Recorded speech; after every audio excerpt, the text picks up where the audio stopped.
Hello students, कैसे हैं आप सभी। और मैंने सुना है कि आपकी बहुत अच्छे से पढ़ाइयाँ हो रही हैं, तो बहुत अच्छे से पढ़ाई करते रहिए। और मोर ओवर कि आप लोग बहुत अच्छे से पढ़ाई कर रहे हैं, साथ साथ में अपने नोट्स भी बना रहे हैं। मैंने इससे पहले वाले वीडियो के अंदर मैंने आप लोगों को एक टर्म बताई थी जिसको हम बोलते हैं हाइड्रोपोनिक्स। ठीक है, हाइड्रोपोनिक्स एक ऐसी टर्म थी जहां पे हम लोगों ने डिस्कशन किया था कि हाइड्रोपोनिक्स में एग्जैक्टली हो क्या रहा है, यानी कि हाइड्रोपोनिक्स टेक्निक जो है वो है क्या। जहां मैंने आप लोगों को बताया था कि हाइड्रोपोनिक्स एक ऐसी टेक्निक है जहां पे हम लोग क्या कर रहे हैं, हम लोग यहाँ पे बेसिकली एड ऑन कर रहे हैं मिक्सचर्स का। एड ऑन का मेरा मतलब क्या हुआ कि हम लोग जो भी प्लांट के लिए रिक्वायर्ड मिक्सचर्स होते हैं, मिक्सचर से मेरा मतलब है कि यहाँ पे जो भी प्लांट के लिए रिक्वायर्ड मिनरल्स जितने भी होते हैं, उन मिनरल्स को हम लोग यहाँ पे क्या कर देते हैं, एड ऑन कर देते हैं, ऐड कर देते हैं। और इन दैट किसी भी प्लांट के अंदर अगर बाई चांस हमें उसका टेस्ट करना है, उसका डेफिशिएंसी लेवल चेक करना है कि अगर कोई भी एक प्लांट जो है उसको किसी चीज की डेफिशिएंसी है, आई मीन टू से कि उसको कोई मतलब जैसे कि प्लांट को बहुत सारी चीजें चाहिए, ठीक है, प्लांट को बहुत सारे एलिमेंट चाहिए, और ये सारे जितने भी एलिमेंट्स हैं या मिनरल्स हैं, ठीक है। पहले एक चीज मैं आप लोगों को क्लियर कर देती हूँ यहाँ पे कि मिनरल्स होते क्या हैं, ठीक है। मतलब ये बाकी सारी बातें तो हम लोग बाद में पढ़ेंगे। पहली इंपॉर्टेंट चीज यहाँ पे मैं ये क्लियर करना चाहती हूँ कि मिनरल्स और एलिमेंट्स डिफरेंस क्या चीज है इसके अंदर। क्योंकि हमेशा बच्चे इस चीज के अंदर कंफ्यूज होते हैं, जहां पे हम अपनी कंफ्यूजन को अभी पहले यही खत्म कर देते हैं। मैंने आप लोगों से ये चीज कही थी कि प्लांट्स को न्यूट्रिएंट्स की रिक्वायरमेंट होती है, पता है सबको। अब मैंने अगर ऐसा कहा है कि प्लांट को रिक्वायरमेंट है किसकी, प्लांट को रिक्वायरमेंट है आयरन की, या प्लांट को रिक्वायरमेंट है मैग्नीशियम की, सो इट डजंट मीन कि हम लोग क्या करना शुरू कर दें, कल से जो क्या करें, घर में जितना भी रद्दी कबाड़ है उसको प्लांट्स के रूट में डालना शुरू कर दें कि भाई मैडम ने कहा था कि यहाँ पे प्लांट्स को क्या चाहिए, प्लांट्स को रिक्वायरमेंट होती है। किस चीज की रिक्वायरमेंट होती है प्लांट्स को, कि प्लांट्स को बेसिकली मैडम ने कहा था कि भाई आयरन की रिक्वायरमेंट होती है, तो हम उसको आयरन प्रोवाइड कर रहे हैं। ऐसा नहीं होता। तो जो कुछ प्लांट को बहुत ही कम मात्रा में चाहिए होता है, कम मात्रा का मतलब क्या हुआ कि बहुत ही स्मॉल अमाउंट में चाहिए, वो that should be in the ppm. Ppm का मतलब होता है पार्ट्स पर मिलियन, यानी कि ये इतनी मात्रा में चाहिए, लेकिन चाहिए जरूर, ठीक है। वही चीज को हमने क्या बोला, मिनरल्स बोला, जो कि प्लांट को बहुत ज्यादा एसेंशियल है, बहुत ज्यादा रिक्वायर्ड है। प्लांट के साथ साथ वो हमें भी एसेंशियल है और वो हमें भी रिक्वायर्ड होता है। इतनी बात क्लियर हो गई। चलो, तो मैंने आप लोगों से अभी थोड़ी देर पहले मैं आप लोगों से डिस्कशन कर रही थी, मैंने ये कहा था कि बच्चों हम लोगों को जरूरी होता है कि बहुत सारे मिनरल्स का मिलना, ठीक है, चाहे वो हम लोग हो चाहे वो प्लांट हो। अच्छा, दूसरी इंपॉर्टेंट चीज मैंने आप लोगों से कहा था कि एक वर्ड मैंने यहाँ पे यूज किया था जिसको हमने बोला था हाइड्रोपोनिक्स। हाइड्रोपोनिक्स का मतलब क्या होता है, हाइड्रोपोनिक्स का मतलब होता है कि अगर हम लोग बात करें कि हाइड्रोपोनिक्स एक ऐसी टर्म है जहां पे हम प्लांट को क्या प्रोवाइड कर रहे हैं, एक कल्चर प्रोवाइड कर रहे हैं, हम उसको एक मीडिया प्रोवाइड कर रहे हैं, और उस मीडिया में सिर्फ और सिर्फ क्या है, सोल्यूशन है। सोल्यूशन के अंदर हमने क्या डाल दिया है, मिनरल्स ऐड कर दिए हैं बहुत सारे, और साथ में क्या है, पानी है, ठीक है। तो उसी सोल्यूशन को हमने प्लांट को दिया है और उसको हमने एक तरह का एक फ्लास्क में रखा है जो कि पूरा कवर्ड है, प्लस उसके ऊपर चारों ओर हमने क्या लगा दिया, एक ब्लैक कलर का पेपर लगा दिया, जिससे कि कोई भी वीड्स या कोई भी एल्गी का डेवलपमेंट ना हो। तो अब यहाँ पे बात आती है कि हाइड्रोपोनिक्स की एडवांटेज क्या क्या है, ठीक है। तो हाइड्रोपोनिक्स की एडवांटेज में सबसे पहली चीज आती है कि यहाँ पे किसी भी तरह के वीड्स डेवलप नहीं होते। वीड्स को बेटा हिंदी में बोलते हैं खरपतवार, ठीक है। खरपतवार क्या होती है समझो। आपने अगर क्या किया कि एक जमीन ले ली और वहां पे आप लोगों ने खेती करना शुरू करी, ठीक है। हाँ, आजकल बहुत फैशन में है ऑर्गेनिक फार्मिंग, ठीक है। तो अपन ने क्या किया कि एक लैंड ले लिया और वहां पे हम लोगों ने क्या करी, खेती करी, और वहां पे जो हमने प्लांट उगाए हैं उन प्लांट के साथ साथ भी यहाँ पे कुछ एडिशनल प्लांट डेवलप होना शुरू हो जाते हैं।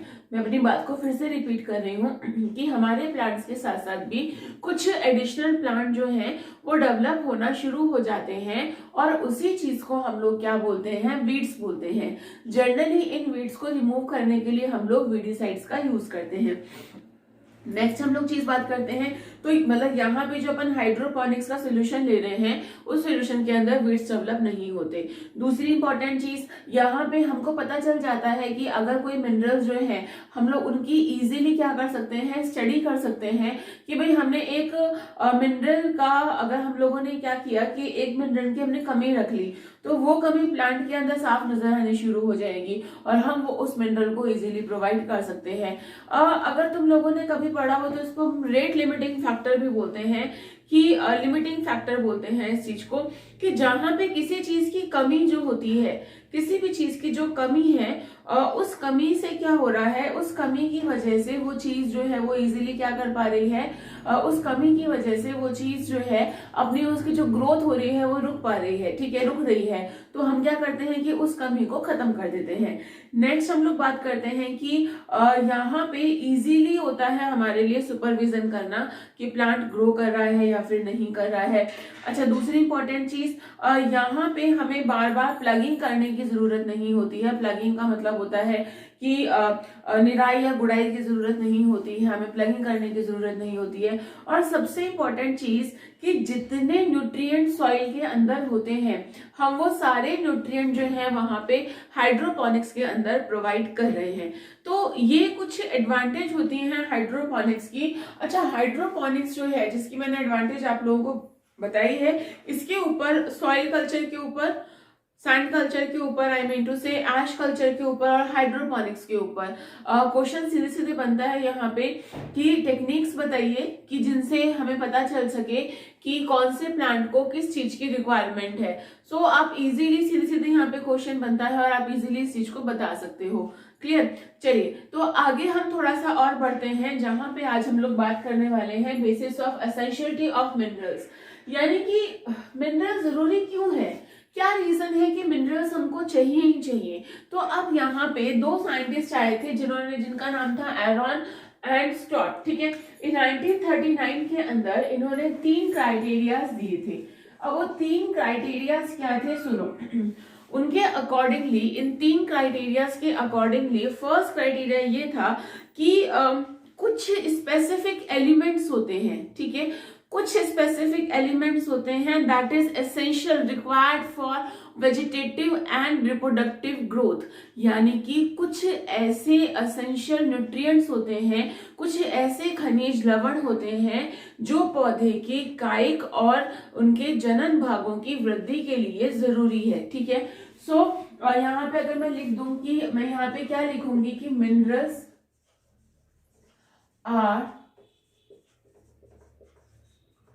एसेंशियल फॉर ग्रोथ, ठीक है। अब मैंने यहाँ पे ग्रोथ लिखा है, बट ये ग्रोथ कोई सी भी हो सकती है, ये रिप्रोडक्टिव ग्रोथ भी हो सकती है और ये एक वेजिटेटिव ग्रोथ भी हो सकती है। सो यहाँ पे कुछ मिनरल्स हैं जो अगर हम लोग बात करें कि उनको बहुत जरूरी है कि उनको क्या चाहिए, कुछ एलिमेंट्स चाहिए, ठीक है। अच्छा, इनकी जो डेफिशिएंसी होती है, यानी कि अगर मैं ये बात करूं कि कमी जो होती है खनिज लवण की, जैसे कि मान लो किसी भी वो कभी भी रिवर्ट बैक नहीं होती है, यानी कि वो वापस नहीं जाती है, समझना। मान लो कोई पत्तियां हैं, प्लांट है, प्लांट को हमने किसी भी एक चीज की कमी रख दी और उस चीज की वजह से क्या हो गया कि प्लांट की पत्तियों के अंदर पीले रंग के डॉट्स आने शुरू हो गए। तो अब ऐसा नहीं होगा कि आपको लगा कि हाँ भाई प्लांट में गड़बड़ होनी शुरू हो गई है और आपने उसको खत्म करने के लिए, आपने उसको वॉश आउट करने के लिए, रिप्लेनिश करने के लिए आपने क्या किया कि मैग्नीज को और ऐड कर दिया।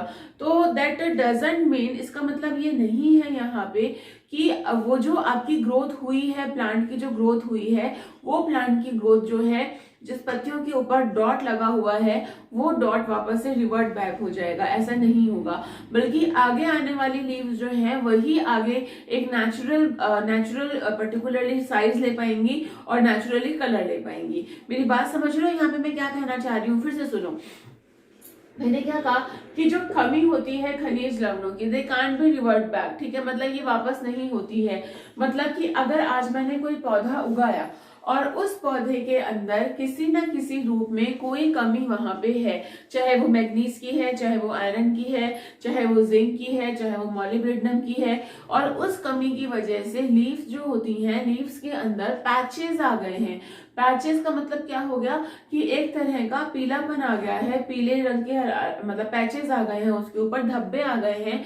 तो अपन ये बिल्कुल नहीं सोच सकते कि अगर मैंने उस एलिमेंट की कमी पूरी कर दी सॉइल के अंदर तो वो पत्ती ठीक हो जाएगी। वो पत्ती ठीक नहीं होगी, it can not be revert back, बल्कि नई पत्तियां जो आएंगी अब वो ठीक आएंगी। ठीक है, चलिए दूसरी इंपॉर्टेंट चीज आती है कि अगर हम बात करें कि जो भी पर्टिकुलरली जो आपके मिनरल्स होते हैं, इन मिनरल्स की रिक्वायरमेंट मेटाबॉलिज्म के लिए भी होती है।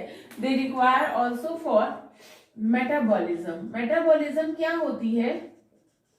मेटाबॉलिज्म क्या होती है? आपसे कोई ये पूछे कि व्हाट इज मेटाबॉलिज्म, जिन बच्चों को मैं पढ़ाती हूँ यूजुअली तो उनको मैं हमेशा ये वर्ड सिखाती हूँ कि what is metabolism. Metabolism is made up of the two parts, catabolism और एनाबॉलिज्म। कैटाबॉलिज्म का मतलब होता है किसी चीज का टूटना और एनाबॉलिज्म का मतलब होता है किसी चीज का बनना। तो यहाँ पे कैटाबॉलिज्म और एनाबॉलिज्म दोनों को साथ में कंबाइन करके हम ये वर्ड यूज करते हैं मेटाबॉलिज्म। हिंदी में इसको हम बोलते हैं उपापचयी क्रियाएं, जहाँ पे अपचयी प्लस उपचयी क्रियाओं को मिला के हम क्या बोलते हैं? उपापचयी क्रियाएं बोलते हैं।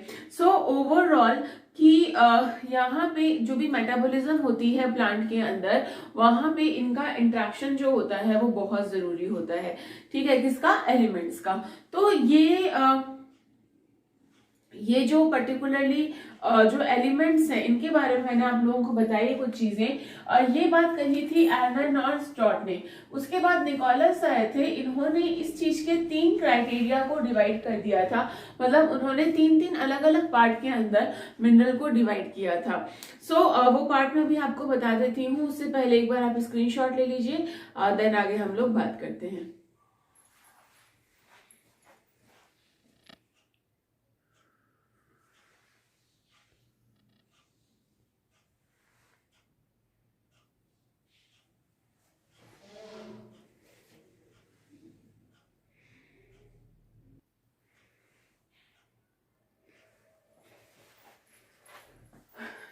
तो बच्चों आप लोगों ने स्क्रीनशॉट ले लिया होगा।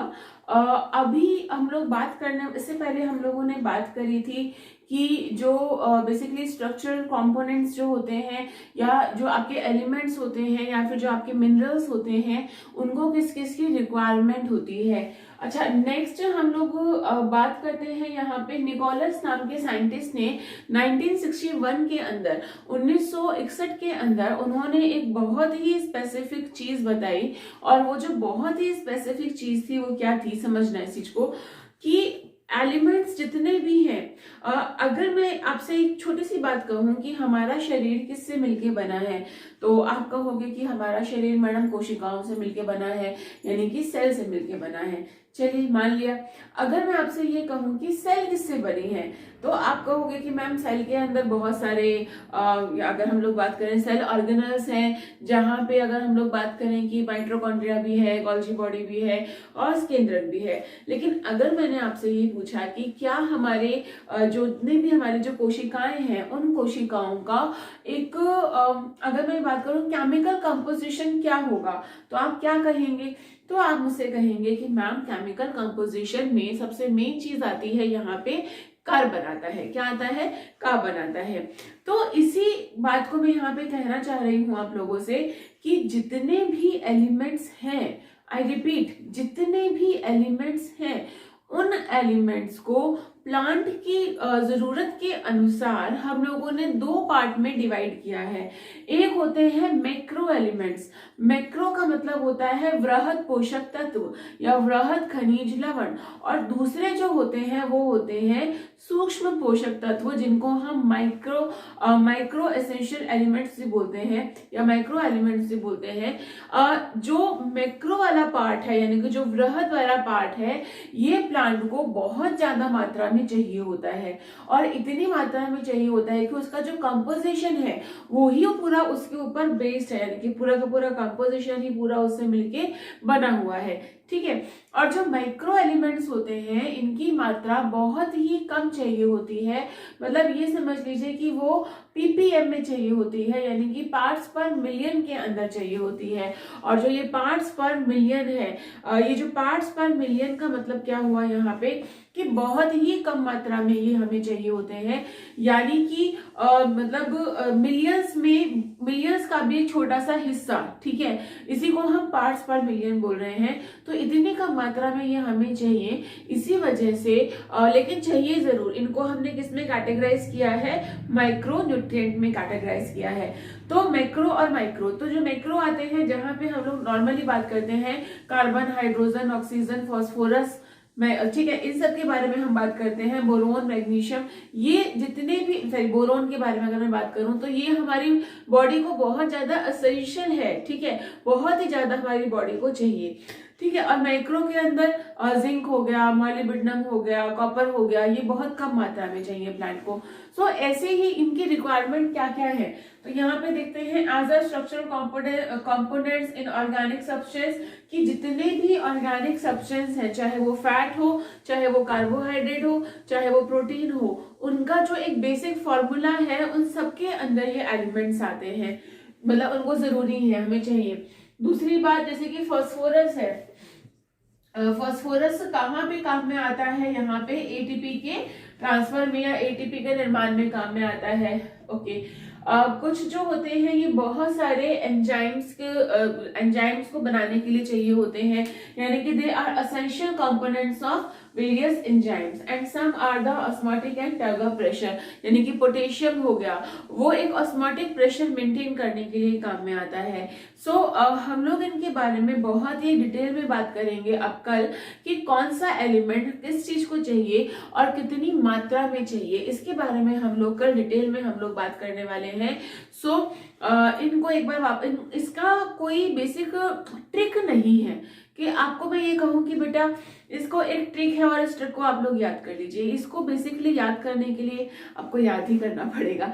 ठीक है, सो बस ऐसा काम करिए कि मतलब थोड़ा थोड़ा आप लोगों को आइडिया होना चाहिए कि कौन सा एलिमेंट किस चीज के लिए, किस ग्रोथ के लिए रिक्वायर्ड होता है।